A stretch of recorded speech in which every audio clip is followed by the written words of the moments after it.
let's go through the steps of toilet training. Toilet training needs to be force-free, and we don't recommend using pads because when they are young, you create surface preferences, and pads are very soft. If you want your dog to eventually go to the toilet outside, you're going to confuse them by teaching them to wee and poo on pads and then expect them to go outside. That's why we start off with just going outside, because that's essentially where you want them to go. Let's not complicate the matter just for convenience. People think that toilet, these pee pads are convenient and easy, and it just actually makes the long-term goal of house training, toilet training, whatever you want to call it, harder. So go straight for outdoors. Now, in the early stages, you're not going to get it perfect because the bladders are so small, and especially in a small breed, they can't hold on for a wee for very long. You're going to have to go outside at all the key points. So I recommend, and it's really hard work in the early stages, every half an hour. They also do give subtle signs that they need the toilet, so they will start sniffing and circling. You need to learn to read your dog. However, as soon as they wake up, go outside. It doesn't matter if you look horrendous because you've just woken up. Put a dressing gown on and go outside with your dog and stay out there until they've done it. And then as soon as they've done it, as soon as they've finished the toilet, don't do it halfway through because they will nip off early if you do it halfway through.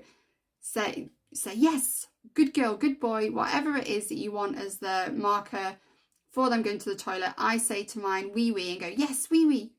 So my dogs know when I say wee wee now that that's what I want them to do, and they will go to the toilet. They actually go on command, which is really useful when we're traveling.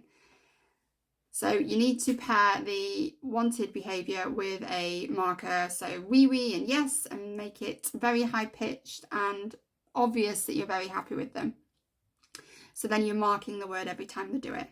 So eventually when you go outside, you say wee wee, they know what it is that you're going outside for.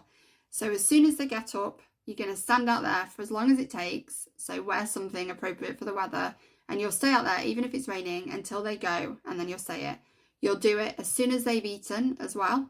You'll do it as soon as they've had a play, because they'll need to go then. You'll do it always before bed, and in the early stages, you might need to get up in the middle of the night because they're not going to hold on. So they're all the key points, but you're going to also have to do it periodically between those key points as well throughout the day, and you will start to pick up on when they need the toilet by the way they behave. But generally, it's they start to sniff around and circle, and you don't get very long with a puppy. You get literally seconds when they start doing that to get them outside.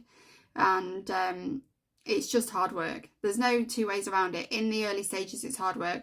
The other thing is dogs don't understand the difference between going inside and outside. So if you give them a large area, so you've got an open plan house, they're just going to go anywhere. You're going to find it so much harder to toilet train if you have a very large space. So in the early stages, we always have a separation because we're open plan, and we have a big, not a baby gate, but one of those that sections off the room, and we have the back doors. The other thing is people leave the back doors open thinking dogs just know to take themselves outside. I see that all the time. People say, my dog just knows and it's still gone inside. Your dog doesn't know. Clearly, if your dog's going in the house, it doesn't know, and leaving the back door open, it doesn't actually assist with that. Until your dog knows the difference between going in and out, leaving the back door open matters not, because they don't make that association. But again, just be aware of these surface preferences, because the more they go inside, the more they're rehearsing the behaviour. So if you keep letting them go inside because you're not on it, and they start weeing on carpets or rugs, then you're rehearsing that behaviour, and they are getting a surface preference for that type of flooring, because obviously carpets, rugs, they're very soft, so puppies do naturally gravitate to it. So if you've got one of those long pile rugs, the shaggy type rugs, you'll find a lot of dogs do gravitate to that. So short term, you might have to just get rid of it and put it away until they're a bit older. But let's just be very honest and blunt about it. It's really hard work for, I would say, especially with a small breed, the first 6 months. So you do get some breeds like Shar-Peis, for example. I've had a Shar-Pei or a Collie that will get it really quickly. Don't compare your journey with a Pomeranian, for example, to a Collie or a Shar-Pei, because they just are completely different. They have much smaller bladders, and Collies, Shar-Peis, they just seem to pick up toilet training, or in my experience, very quickly. So do not compare it. Don't compare any journey, in fact, but you've just got to be very, very consistent. Teach them the marker word. Be exactly the same with your behaviour. Don't punish them, because if you start to punish your dog, they will start to go and do it and hide it. They won't understand that they're being punished for going to the toilet. They will just start to fear you, and then you are just setting yourself up to fail with all of the training and behaviour work, because they will start to see you as a source of anxiety. And actually, if you're going to create anxiety, they're more likely to then toilet in the house, because they're just going to have this nervous energy and they're going to hide, and it's just going to create a whole host of issues. So please don't do that, because we do not want to start shaping a young dog's behaviour at this stage with punishments, because you're just going to end up with an anxious dog, and that's going to lead on to other things later on, like excessive barking, hypervigilance, possibly reactivity.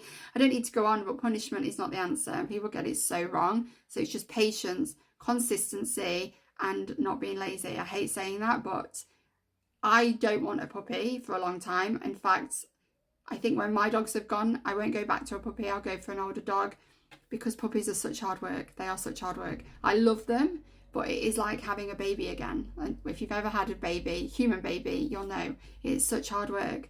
So it is frustrating. It is tiring. You will think, oh my God, I'm so tired. I can't believe how much work this is. That's genuinely the stage you get to. You do get what's called the puppy blues. It's actually normal, where you get the excitement of getting a puppy. You can't believe how exciting it is to have this puppy, and you've looked forward to it. And then a couple of weeks in, because it's such hard work and you're tired, you can get the puppy blues. Not everybody's going to get it, but it's normal to feel like that, and don't beat yourself up about it. But let's just be realistic about puppy training, about toilet training, about house training, whatever you want to call it. It's hard work.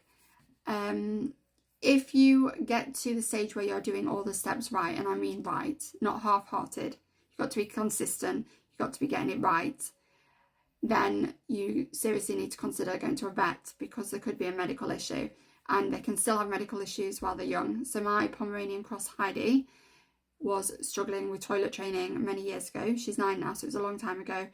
And I've obviously toilet trained a lot of dogs, and I thought, this isn't right. And we went to the vets. We couldn't find anything in particular, but it turned out her urine was very acidic, so it was inflaming the lining of her bladder. We never really got to the bottom of it, but it did resolve itself.